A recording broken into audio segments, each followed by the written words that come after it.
Assalamualaikum warahmatullahi wabarakatuh. Hamdan wa syukronillah, wassalatu wassalamu ala rasulillah amma ba'd. Yang kami hormati Ibu Firda Aulia Izati MPD selaku dosen pengampu mata kuliah pembelajaran PPKN MISD serta teman-teman kelas PGMID yang saya cintai dan saya banggakan. Yang pertama-tama, marilah kita panjatkan puji syukur kehadirat Allah Subhanahu wa taala yang telah melimpahkan rahmat dan hidayahnya serta inayahnya hingga dalam kesempatan kali ini kita masih dipertemukan dalam perkuliahan daring mata kuliah pembelajaran PPKN MISD tanpa suatu halangan apapun. Sholawat serta salam tak lupa kita panjatkan kepada junjungan kita Nabi Muhammad SAW. Semoga kita semua kelak termasuk umatnya dan mendapatkan syafaatnya beliau di dunia wal akhirah. Amin ya rabbal alamin. Langsung saja, kami dari kelompok 4 akan mempresentasikan hasil diskusi makalah dari kelompok kami dengan tema pengembangan konsep nilai, moral, dan norma. Sebelum itu, izin memperkenalkan diri. Saya, Saila Nafila, dengan NIM 2319075 selaku moderator, serta teman-teman saya. Ada Nailatul Jannah dengan NIM 2319054. Kemudian ada Muhammad Rizky Zamzami dengan NIM 2319064. Kemudian ada Afrida Handayani dengan NIM 2319070. Langsung saja untuk pembahasan yang pertama mengenai konsep nilai dan konsep moral. Materi yang pertama ada konsep nilai. Apa sih konsep nilai itu?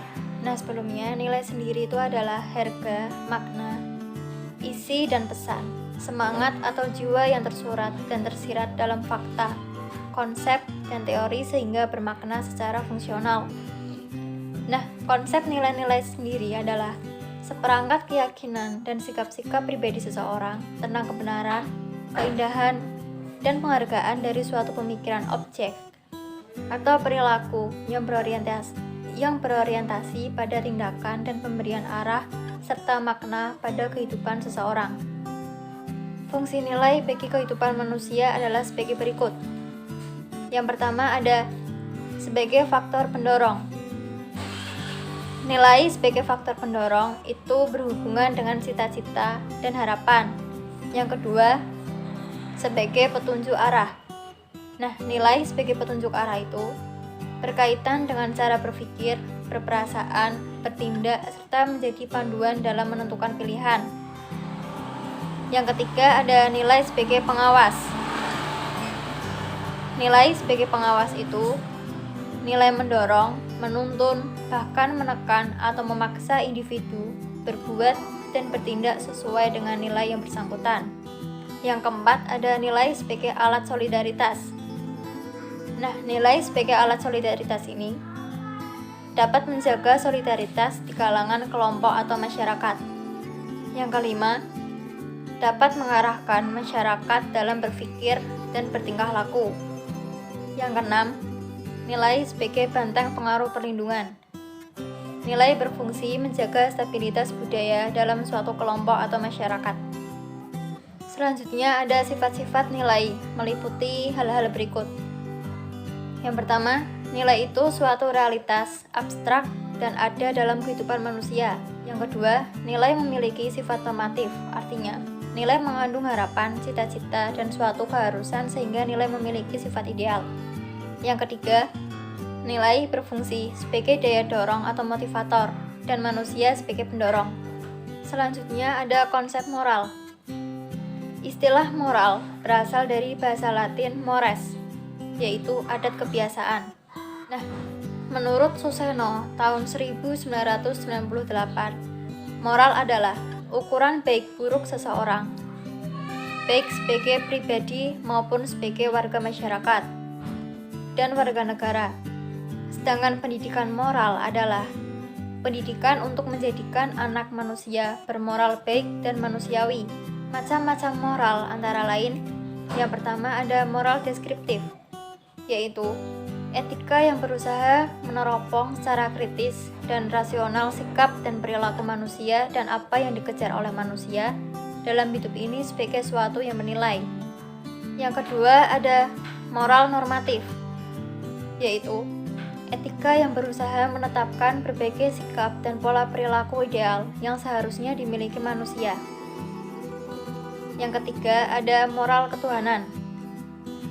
Moral ketuhanan adalah semua hal yang berhubungan dengan keagamaan atau religius berdasarkan ajaran agama tertentu dan pengaruhnya terhadap diri seseorang.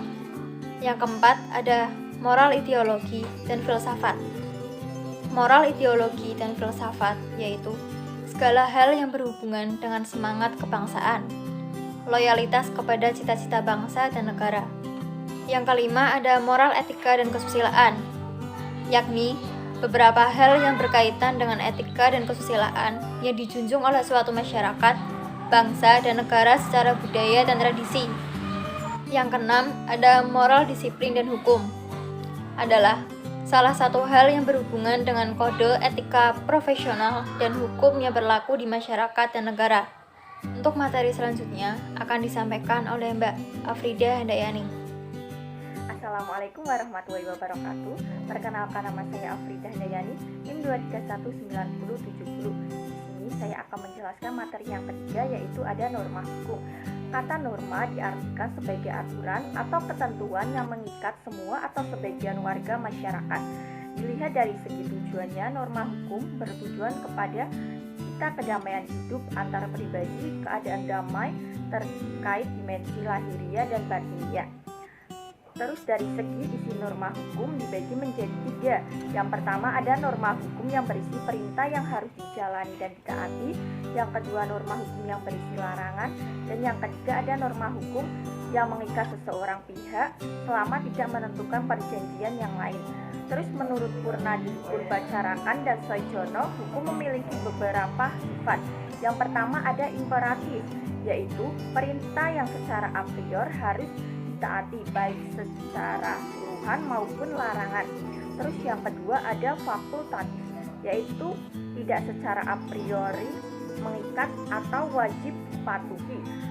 Terus menurut Maria Farida mengemukakan ada beberapa kategori norma hukum dengan melihat bentuk dan sifatnya.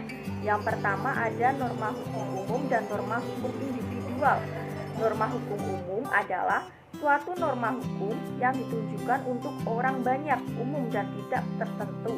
Sedangkan norma hukum individual adalah norma hukum yang ditujukan pada seseorang, beberapa orang, atau banyak orang.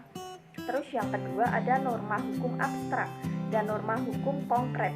Norma hukum abstrak adalah suatu norma hukum yang melihat pada perbuatan seseorang yang tidak ada batasannya dalam arti tidak konkret. Sedangkan norma hukum konkret adalah suatu norma hukum yang melihat perbuatan seseorang itu secara lebih nyata. Terus yang ketiga, ada norma hukum yang terus-menerus dan norma hukum yang sekali selesai. Norma hukum yang berlaku secara terus-menerus adalah norma hukum yang berlakunya tidak dibatasi oleh waktu. Sedangkan norma hukum yang sekali selesai adalah norma hukum yang berlakunya hanya sekali dan setelah itu selesai. Terus yang keempat, ada norma hukum tunggal dan norma hukum berpasangan. Norma hukum tunggal adalah norma hukum yang berdiri sendiri dan tidak diikuti oleh suatu norma hukum lainnya. Sedangkan norma hukum berpasangan terbagi menjadi dua, yaitu norma hukum primer yang berisi aturan atau patokan bagaimana secara seseorang harus berperilaku di dalam masyarakat, dan norma hukum sekunder yang berisi tata cara penanggulangannya apabila norma hukum primer tidak dijalankan atau dipatuhi. Ada materi selanjutnya yaitu hubungan antara nilai moral dengan norma hukum. Pada hakikatnya, nilai moral dan norma hukum adalah hal yang berbeda, akan tetapi hukum yang baik adalah berasal dari moralitas yang baik. Begitu pula, moralitas yang baik akan menghasilkan suatu hukum yang baik pula. Nilai moral memiliki hubungan yang sangat erat dengan norma hukum.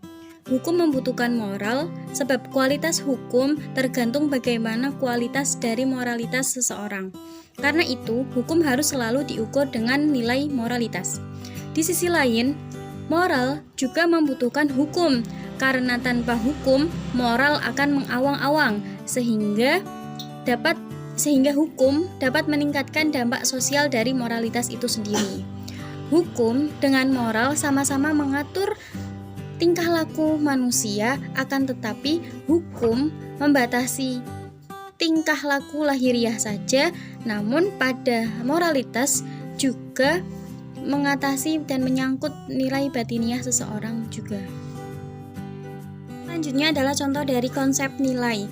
Konsep nilai itu cenderung bersifat tetap, akan tetapi yang berubah adalah cara seseorang menilai sesuatu. Contoh dari kasus konsep nilai ini adalah Vincent van Gogh, di mana dia merupakan seorang pelukis yang bunuh diri pada 30 Maret 1853 dikarenakan kemiskinan dan karyanya tidak diapresiasi. Namun pada 100 tahun kemudian, di tahun 1900-an, justru karyanya diagungkan. Hal ini menandakan bahwasanya nilai itu cenderung tetap, akan tetapi penilaian dari seseorang dari masa ke masa itulah yang berbeda. Kemudian materi yang selanjutnya yaitu contoh kasus pada konsep moral. Tindakan pemerkosaan yang terjadi pada para wanita dan anak-anak di bawah umur itu dinilai merupakan tindakan penyelewangan terhadap konsep moral, di mana tindakan ini dapat merusak masa depan perempuan dan anak-anak di bawah umur. Kemudian yang ketiga, contoh kasus dari konsep norma hukum. Norma hukum bersifat memaksa dan mengikat. Kemudian bagi yang melanggarnya akan diberikan sanksi tegas oleh lembaga yang berwenang.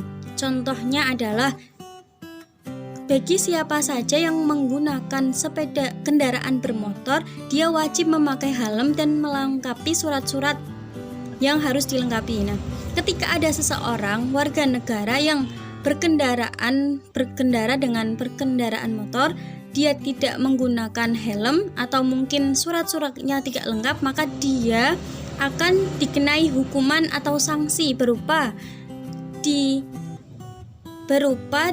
ditahannya kartu-kartu tersebut atau bahkan ditahannya kendaraan bermotor yang dia pakai. Seperti itu. Assalamualaikum warahmatullahi wabarakatuh. Perkenalkan, nama saya Muhammad Rizky Samsami dengan NIM 2319064. Di sini saya akan menjelaskan materi tentang nilai moral dan norma hukum dalam perundang-undangan. Istilah perundang-undangan. Istilah perundang-undangan dan peraturan perundang-undangan berasal dari kata undang-undang yang merujuk kepada jenis atau bentuk peraturan yang dibuat oleh negara. Nilai moral dan perundang-undangan. Perundang-undangan di Indonesia, dasar filsafat negara Indonesia yaitu Pancasila. Bagi bangsa Indonesia, nilai-nilai dalam Pancasila merupakan jati dirinya.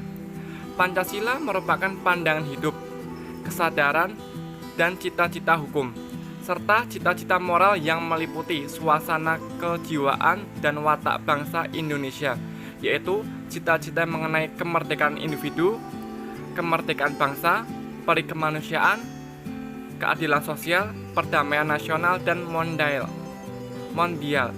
Cita-cita moral tentang kehidupan kemasyarakatan dan keagamaan sebagai pengejawatahan budi nurani manusia. Perwujudan Pancasila dalam sistem hukum nasional akan tercipta hukum nasional yang berkarakteristik sebagai berikut. 1. Bernuansa nilai-nilai moral religius yang beradab, bukan hanya berdasarkan hukum agama dari suatu agama tertentu. 2. Menjunjung tinggi hak-hak kewajiban manusia. Ketiga, mengakomodasi rasa keadilan seluruh rakyat Indonesia. Keempat, adanya partisipasi dari seluruh rakyat Indonesia dalam penyusunannya. Kelima, konsep keadilan yang digunakan bukan hanya berlingkup individu, melainkan juga keadilan sosial untuk kesejahteraan bersama. Dalam sistem norma hukum Negara Republik Indonesia, norma-norma hukum yang berlaku berada dalam satu sistem yang berlapis-lapis dan berjenjang-jenjang sekaligus berkelompok-kelompok, di mana suatu norma itu selalu berlaku, bersumber, dan berdasar pada norma yang lebih tinggi. Pancasila merupakan sumber dari segala sumber hukum negara. Undang-Undang Dasar Negara Republik Indonesia tahun 1945 merupakan sumber hukum bagi pembentukan peraturan undang-undang di bawah Undang-Undang Dasar. Contoh norma hukum di sekolahan. 1. Siswa diwajibkan hadir paling lambat 10 menit sebelum bel bunyi. Kedua, siswa diwajibkan mengenakan seragam secara rapih dengan atribut lengkap. Ketiga, siswa wajib mengikuti kegiatan upacara setiap hari Senin dan hari besar lainnya. Keempat, siswa dilarang melakukan kekerasan. Contoh norma hukum di masyarakat. 1. Tamu yang menginap 1 kali 24 jam harus lapor kepada ketua RT. Kedua, warga baru harus melaporkan diri kepada ketua RT dan ketua RW.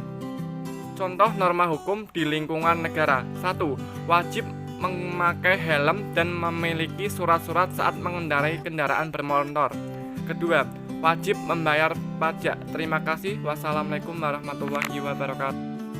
Mungkin itu saja presentasi dari kelompok kami. Untuk sesi selanjutnya, sesi tanya jawab bisa dilanjutkan di grup WhatsApp. Kurang lebihnya mohon maaf. Wassalamualaikum warahmatullahi wabarakatuh.